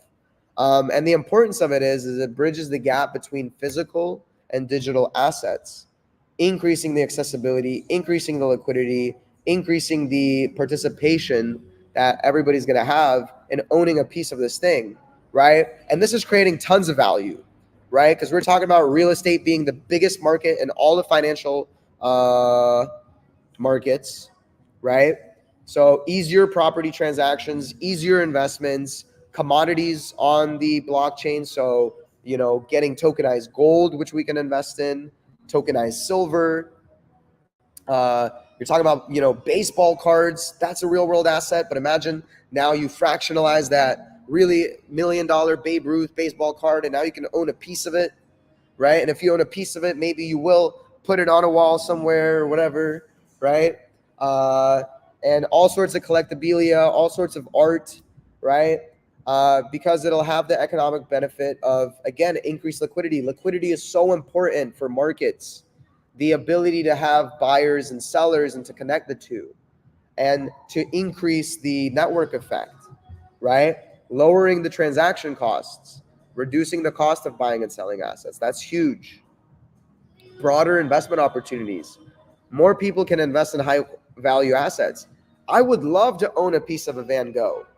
I can't spend millions of dollars because I don't have millions of dollars yet, right? But if it was available for me to buy a piece of a Van Gogh for $200, heck, I'd do that. You know what I mean? Like that's the type of creativity that's going to come in this RWA market. And currently the size of the tokenized real estate market is over $1 billion and growing. Like billion is not a lot. Like what's the current size of the real estate market? You're talking about trillions of dollars. Trillions of dollars. And then commodities and art just have a huge interest as well, right? So again, right, integrating through blockchain through the use of smart contracts and marketplaces, right? Smart contracts to help secure it, marketplaces to help find that liquidity, find those buyers, and make it easier to buy and sell real estate. Society is going to have a benefit because now we have more economic opportunities, right? Again, we're giving our community the opportunity to invest into Panama, a booming nation, right? This could potentially be the next Miami, the next Dubai of Latin America, right? And who knows, some people might not have hundreds of thousands to buy a property out here or to like go and find the one, right? But now we can diversify and we can buy a piece of this and we can go buy a piece of San Blas and we can go and buy a piece of Dubai and a piece of Singapore and a piece of here and a piece of there. And, you know, democratized development, community-driven game development. Wait, this is the games. But I guess it's still the same thing. And we're talking about digital ownership. So now I can own those tokens digitally. So this, yeah, so I didn't have the right slide here. Excuse that. But the market projection for RWAs, I mean, we'll see it here, is, you know, BlackRock, who's the largest asset manager in the world. They control $10 trillion, right? Just launched their own tokenized treasury fund called BIDL, right? And it took less than 6 weeks for the BlackRock USD institutional digital liquidity fund to surpass Franklin Templeton's 1-year-old tokenized treasury fund. Essentially what this is putting the real world asset of like bonds and treasuries and government debt, tokenizing it and putting it on the blockchain. So now you can go and buy fractions of a bond or fractions of a treasury and sell it if you wanted to right away without the whole process that's involved in the traditional system. And then we have, tokenized real world assets could grow to a $10 trillion market by 2030 as crypto converges to TradFi. This is a report by this guy, Christian Sandor. And you could see what some of these, the technology, like the cycle of technological innovation. Really, technological innovation is a 50-year cycle, right? And I love how they put the Bitcoin white paper in 2008 because that set the stage for this. Then in 2015, we have the launch of Ethereum, and then Cosmos, and then Maker. Maker revolutionized. They were the first to put bonds on the blockchain, right? We have decentralized exchanges and all sorts of crypto and stuff like that. We had the crash in 2022. So there's a turning point, a recomposition, meaning, the innovation doesn't really stop. But it does clear out the leverage. It clears out the old paradigms and the people that were just in unsustainable businesses. So we go from eruption to frenzy where the infrastructure is built out to now being in the age of applications, right? Where the infrastructure is already here. What applications are going to be adopted, right? So we're going to go through these years where there's going to be a lot of synergy between, again, gaming and blockchain and real estate and blockchain and AI and blockchain, from all the creative construction, the widespread application of new paradigms, the production of capital leads. And then we have, when we reach maturity, which is still 20 to 30 years out, right? Again, think back on the videos I showed you in 1974 of the computer in a room, and then 1995 of a computer being on your desk where people still called it pain and confusion, PC, right? So the future for RWAs is very bright. Okay, and that moves us into our next slide. Man, we've been on for some time, huh? All right. So what is ISO 20022? So this was a little more complex, but again, I'm going to bring it back to my investor analogy, my surfer analogy. Right? So there's going to be a mandate worldwide in 2025 by SWIFT. If you guys don't know who SWIFT is the biggest cross-border payments institution in the world, right? SWIFT is how you send wires to Europe, how you send wires domestically. And it's the US dollar, which is the reserve currency, right? So by 2025, SWIFT is mandating that everybody gets on this international standard for electronic data interchange between financial institutions, providing a common platform for developing messages. And again, guys, I don't gotta be the smart guy that understands how this all works and fits in, right? As long as I know that SWIFT is one of the biggest financial institutions in the world and they're mandating the specific messaging standard, right? So imagine going from old English to new English, right? But now for the cross-border payments, right? Where the key features of ISO, I'm just going to call it ISO for short, is enhanced data. So there's going to be richer and more structured data formats, interoperability between financial systems to communicate seamlessly. Because right now the problem is when a US financial institution sends a wire to India, India's got a whole other way that they organize and track their stuff.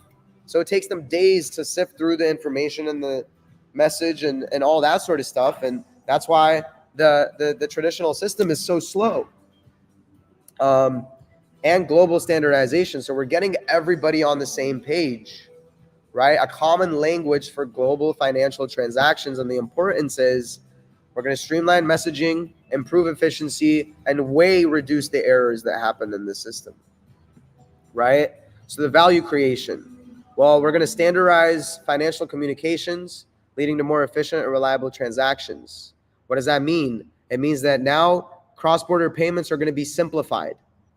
And it means that now everything is going to be compliant and on the same page, right? Standardizing the data, the economic benefits for you guys, reduced errors, fewer errors in financial transactions, faster processing. So now when you do want to send bank to bank, the speed is way faster, and cost saving. Reduce operational costs for financial institutions and hopefully to us, the small guys. And then the current market size it's already widely adopted by financial institutions globally, but the growth that we can expect is that by 2025, you ain't got a choice. You got to be on the standard, right? If you want to deal at all with the dollar, which is, big king, the king dollar as they call it, you're going to have to be on this standard. Now, where this ties into blockchain is there are some blockchain projects, the most notable one being XRP, right? That since day one, like ISO 20022 was announced like in the early 2000s, like this plan for a global messaging standard.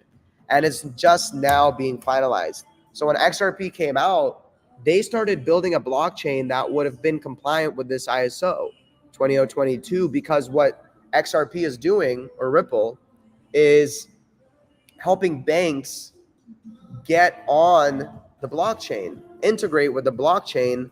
And if they weren't compliant with ISO, then it would have been a sunk ship, because there's another way that this needs to be communicated.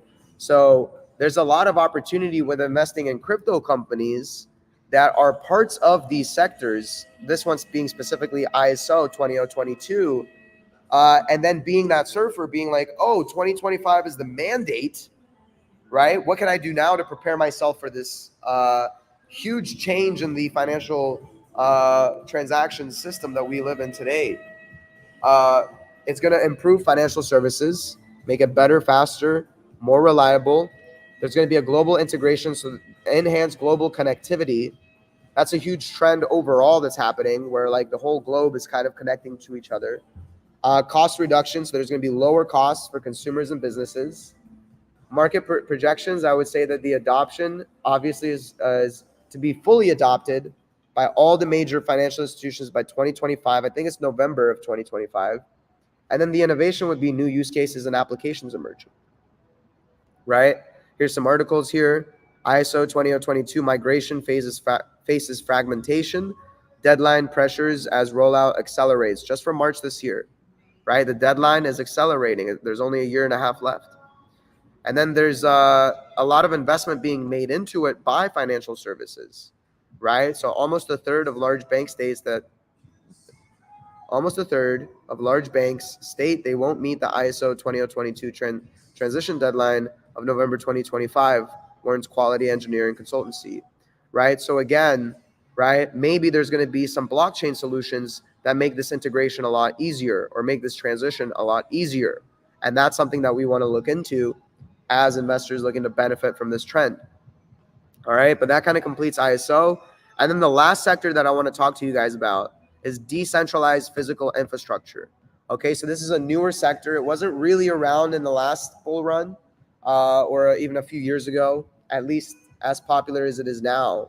But essentially, decentralized physical infrastructure, or DePIN for short, is the management and operation of physical infrastructure, e.g., energy grids, transportation systems, invoicing systems, right? You could even think healthcare records and data and all sorts of stuff like that now uses blockchain technology. And why would they use blockchain technology?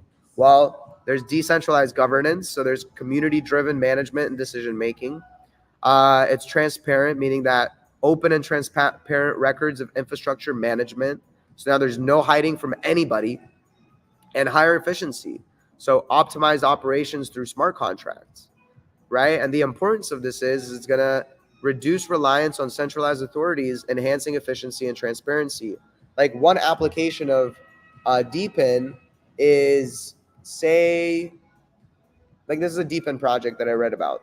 So every day we pay for internet monthly, and we have an unlimited amount of internet. So there's like certain projects that might use your unused internet to do productive things that then leads you to make, economic rewards like money or whatever, right? Or like decentralized data management, right? Or like there's this one project that I'm going to be talking about on Saturday, but what they do is it's really big and important for AI is like GPU, right? The amount of processing power that certain systems can have. And this project allows you to rent out your unused GPU, which is it's physical infrastructure. Like you need hardware for GPU, but you can now rent it out to other people, and other people can use that now, right? It's physical infrastructure that you've put on the blockchain and you rent out the service of it. It's pretty cool. The value creation is, well, obviously energy grids are going to be a big benefit from it. It's going to optimize the management operation of physical infrastructure, transportation, right? Improving logistics and supply chain management. Economic benefits is all this value that's being created. The biggest thing is it's going to just lower costs for all of us, right? AI replacing humans and robots replacing humans. That's just eventually going to lead to us paying less for the things that we're going to pay more for because of inflation. So it's kind of like the other end of that spectrum, right? Is in an age of high inflation, we have all these solutions to help bring the costs down. Increased efficiency, right? Because of the management processes. Enhanced accountability, because now everything is transparent and immutable. Immutable meaning you can't destroy it once it's been made. All right. Now the current market size is this is an emerging market, right? Like I said, the reason why I ended on this is because this is newer, right? This is a newer sector. It's a newer buzzword in crypto, or it's probably going to be a big buzzword this bull market. And it's in an early stage that has significant potential. All right. So growing interest in pilot projects in various sectors, right? The way it integrates with blockchain is this right? Yeah. Utilizes blockchain for secure and transparent management of physical assets. So automating certain infrastructure management tasks using smart contracts. So now you got less people in it, more code, and faster processing. And then tokenization to enable fractional ownership and investment in infrastructure projects, right? Like when I was in Dubai, there was a DePIN project, and it was basically like they made these robots that would like basically replace chefs. And these robots would be able to, make pizzas, certain recipes. They would be able to like, scoop out like ice cream, put sprinkles on it, and then serve it. And essentially they have that. And then they have the project you can invest into it, right? So in the future growth of those robots, you could just invest in the decentralized physical infrastructure, right? It's all an investment. Now the society is going to benefit because there's going to be improved public services, enhanced transparency, so greater public trust and accountability, and a lot more community involvement, right? Empowering communities to participate in infrastructure management, because now everybody's going to be kind of a key player in a lot of things. And then the market projections is that this is a high growth potential as technology and regulatory frameworks evolve, and the adoption is only going to increase to prove their efficacy. All right. So bam, right there. I covered all of my personal favorite sectors that, I would sell my Bitcoin into. These are higher growth, but I think in a way also higher opportunity.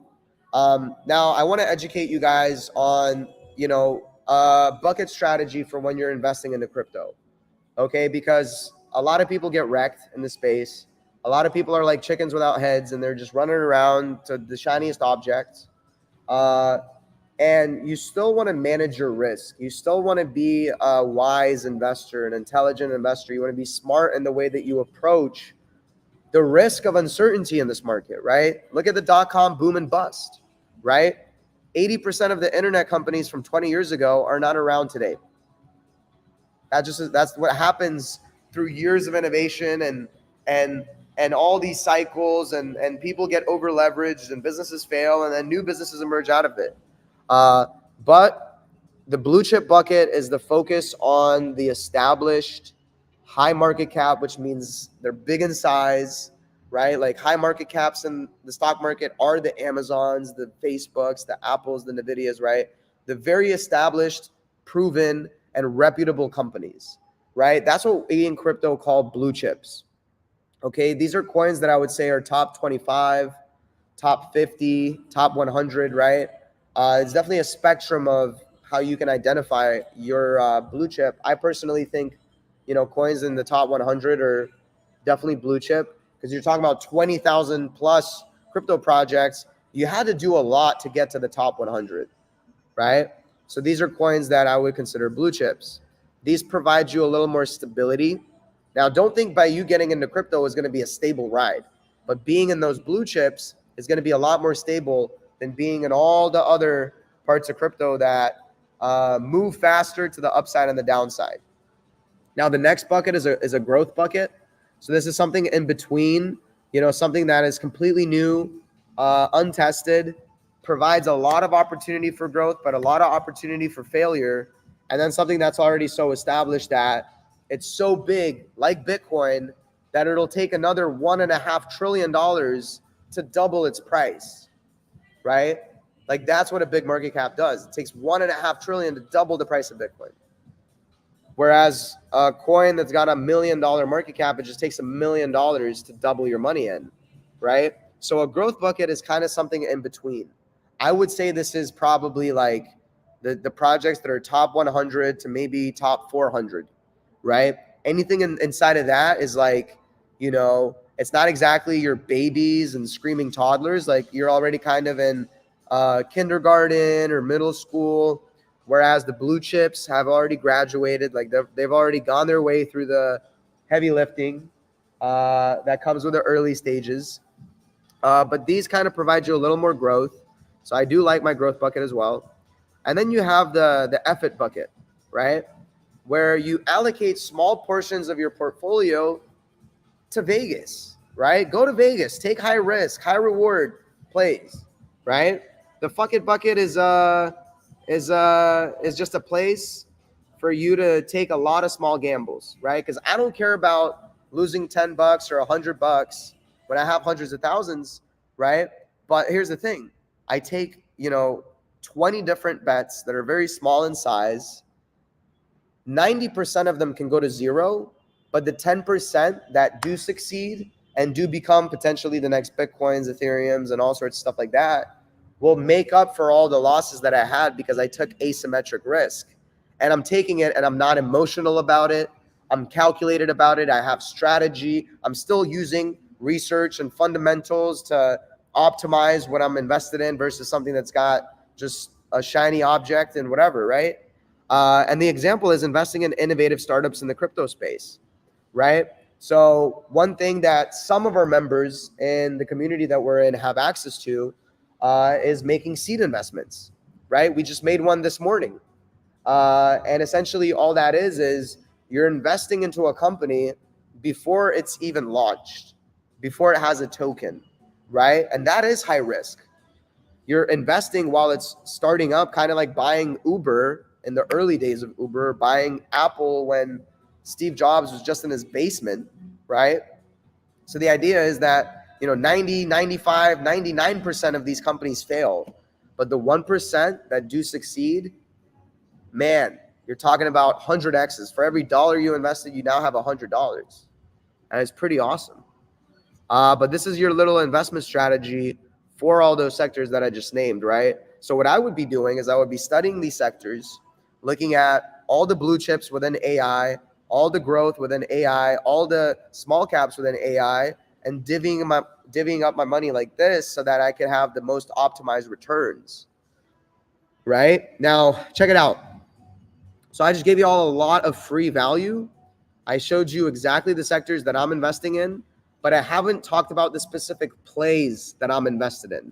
Okay, so if you guys are interested in me breaking down the different investments that I have in my portfolio, and I have around, a list of 20 in all these different sectors, pointing out the blue chips, the growths, and, something that's a little more small market cap, I'm going to be covering that this Saturday school. So again, what's a Saturday school? Well, it's part of the community that we foster called the ARC. And the ARC is essentially an e-learning platform. We have courses, we have chats, we have discussions. We're live, 5, 6, 7 times a week sometimes. And Saturday schools are basically where coaches come on and share their portfolios. They share their research way more in depth, talking about specifics, talking about specifically what they're invested in. We have discussions on the state of the market and all sorts of things like that. But this Saturday school, I'm personally going to be diving deep in exactly what I'm invested in, exactly what I hold within these sectors. Okay. And I'm very excited for it because, I think that a lot of this is going to do tremendously well over the next 18 months, over the next 18 years, when you apply a very long time frame for it, right? So that's what I'm going to be discussing this Saturday, is exactly what I invest in. Now, that comes with a Galaxy membership, right? Now, what's super cool is we have a 1-week free trial, right? And then it would be $97 a month. And this membership gives you access to our members site, where we have lots of different groups, lots of different chats inside of our own app, our own website, where our students can communicate, ask questions, because really you're going to be mastering DeFi, right? Decentralized finance. I have, a majority of my net worth on this thing called a ledger. And what it is it's like a little thumb drive that plugs into my computer. There's a certain PIN that I have to put in. And then every transaction I make in DeFi, I have to sign on my ledger, right? This is the new system that we live in. Greater power has a lot more responsibility now, right? Inside this ledger, the US government can't come in and take my assets. Like they can't, freeze my bank account like they did to the Canadian protesters in that period of time. This is the ultimate sovereignty of your finance, literally, right? Now, again, this is clunky technology. I have to plug it in and, use it on my computer and all that sorts of stuff. But it's the same way that, PCs were hard to use in 1995. They didn't do a lot, right? Imagine where this world is headed in 15 years from now. Now, that's what our fully self-guided course will teach you, is the basics of not getting scammed, the basics of setting up your antivirus and all that sort of stuff, setting up exchanges, getting money from your bank into crypto, and then learning crypto investing from the beginning, right? Setting up wallets, learning the fundamentals, learning advanced topics once you go through the course. We have, live weekly alpha meetings. And these 4 are your 4 main classes as part of Galaxy. Okay, so we have Ascension Mondays, which are led by Jet, who I'm living here in Panama with. Fantastic gentleman. Gemma, who's our psychotherapist in Australia, and Kimberly, who's also an integral part of the staff, where they provide guidance to students. They provide support. We have accountability in there. We have accountability partners. We're talking about time management. We're talking about, how do we maximize the access that we have. And if we don't know where certain things are, raise your hand. Let us point you in the right direction. Get on a call or whatever, right? Like, get the guidance that you need. That's what Ascension is for. That's really the biggest part for me, is the accountability, right? Because people love to stay and be held accountable. And when we're trying to pursue things solo, it's a lot easier to be slack, because the only accountable thing that we have is ourselves. So Tech Tuesday is a class that I do every Tuesday, where I go over, technical analysis, macroeconomics, certain investment strategies. Like, we've been looking at a momentum indicator that has been proven to be very profitable in a lot of ways, and just learning all about that and all sorts of other stuff. And I'm really discussing a lot of the plays that I'm invested in a lot in the Tech Tuesdays, and all sorts of stuff like that. So Tech Tuesday is kind of my class that I do every single week. We have Thrive Thursdays, which, some students, this is their favorite class, because we don't talk about crypto at all. We're literally talking about mindset. We're talking about investor psychology for creating wealth. We're talking about, the nervous system, lucid dreams, and analyzing our psychology in all sorts of different ways like that, right? And it alternates between Nick Manel, who some say is a protege of Joe Dispenza, and is just on a whole nother level when it comes to finding your purpose and getting the right mindset and changing your language. And then we have Gemma, who is kind of our psychotherapist, and she helps people work through financial traumas and really get deeper in the root of the investor mindset, the psychology that we should have through her experience as a student, right? And then the biggest class of the week is the Saturday schools, right? Where you get the latest developments and topics from coaches like myself, like all our other staff, like Casey, who's done a few of these workshops before, Gaven, Ryan. Ryan has a discussion coming up a week from now with Gaven on XRP. I'm very excited for that. And it's just kind of like this place to come in and stay updated, right? Because a lot of times in crypto, we don't know what the heck is going on because there's so many moving pieces of information. So the beauty of community is I'm a nerd about all of it, right? Casey's a nerd about all of it. Casey stays up late researching, subscribe to a whole bunch of publications and articles and whatever else, right? Me too. All these other coaches, right? We all bring in a different edge to the community, but then we take what we're passionate about and we just present it, right? What takes me hours of research, I break down to you guys in 1 hour. And I'm very excited for this Saturday school about talking about all these sectors that I'm in and all the cryptos that I'm invested in those specific sectors, right? The layer one infrastructure, the AI, the gaming, the RWAs, real world assets, and then the DePIN, decentralized physical infrastructure, right? So again, guys, it's literally a week free. You have a week free trial.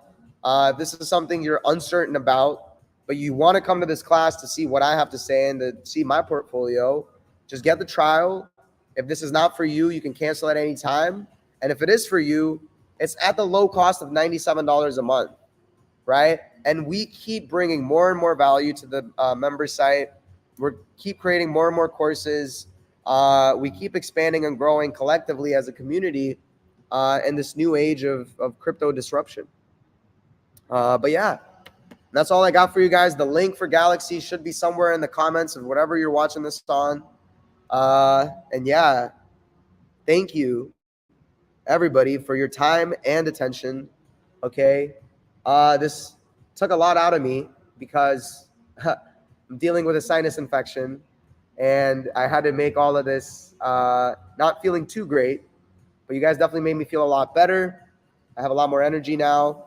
My voice is starting to slip, but it is what it is. Hey, I'm going to see you guys again on Saturday. Hopefully, for all the new people, this was something that you enjoyed, you learned from. As you see, I have a tremendous passion for teaching and educating this space because, I realized through my journey that making money is boring. Okay, it's completely boring to make money. It's fun to do it with other people. My purpose went from enriching myself to empowering my community with their own financial breakthroughs, right? Letting them embody this new revolution and cycle of innovation. But yeah, guys, I'm really starting to fade here. Really excited that we're at the end and you guys stuck around through the end. Man, we've been live for almost 2 hours. Holy moly. Cannoli. Wow. Wowzers. I'm going to stop sharing the screen. Cool. So let me just look at my phone. Let's see who all is on. So we have 80 people still on. We have a lot of students.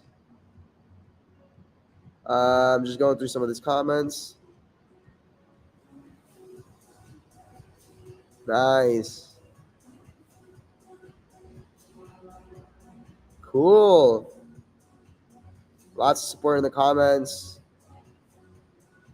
Man, I appreciate every single one of you guys. All right. Well, I hope you all enjoyed this.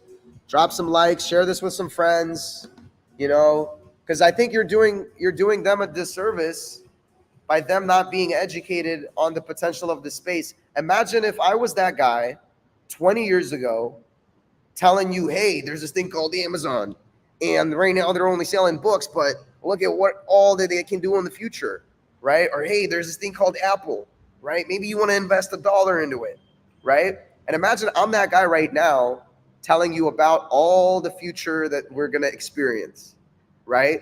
Now, we have a saying in the ARC that action takers are money makers, right? Because if you're going to be on the sideline being like, I don't know, this isn't for me, I don't really understand. Well, hey, that's why a lot of people come to us in the first place, because they don't understand the space, right? We help you demystify very complex subjects. You know what I mean? Like DeFi can't be taught in a day, but you trying to go and learn DeFi on your own and YouTube and not knowing where to start and all this stuff, like you're just going to give up, right? So let us make it easy for you. Let us take our hours of research and educate you to make educated and wise decisions, right? I lost $400,000 so all of you don't have to lose millions. So I don't have to lose millions in the future. You see what I'm saying? That's what we're doing and building with this community. And the party is only just getting started, because you're not walking around on all these streets seeing people transact with blockchain, seeing people send cryptos to each other. I mean, outside of our community, nobody else is doing it, right? So the actual adoption still has such a long way to go. And by the time that you see everybody with an iPhone in front of their face, well, it's already too late to invest into Apple, right? Apple already had majority of their growth, right? So that's why we want to be in these high growth sectors, be the surfers, see where the waves are being made, and ride them to abundance, right? Because there's a lot of value that can be made here. And when I say value, I mean money for us as investors. The same way that Amazon created value for us, the same way that Apple created value, NVIDIA, with all of us using, you know, OpenAI uses NVIDIA's processing and microchips, right? So NVIDIA creates value and is now one of the biggest companies on the stock market, right? Because we're seeing mass adoption of at least ChatGPT and all that stuff take place. Imagine when the next evolution of this comes. Imagine when the future unfolds, right? 10 years from now, when half the population is stuck on VRs and their in-game economies and all sorts of stuff like that. I mean, the future is exciting to me. It can be a bit dystopian, but at the same time, I do believe in love and in light, right? So let's have the best of every world, right? Let's benefit from the expansion of this, empower ourselves, because now if I have more money, I can pursue my dreams, right? I can do whatever I want, which I do now. I live in Panama, in the coolest place, right? I'm not bound by a 9 to 5. But I am getting texted from Given because we have to jump to another meeting on our managed vault. So I do have to run here. We've been on for a while. I, again, appreciate and love every single one of you for being here. Oh, we got the confetti. What happens if I do the rocks? Oh, yeah. Oh, yeah. You saw that. That was a killer ending to the show. All right, guys. Bye.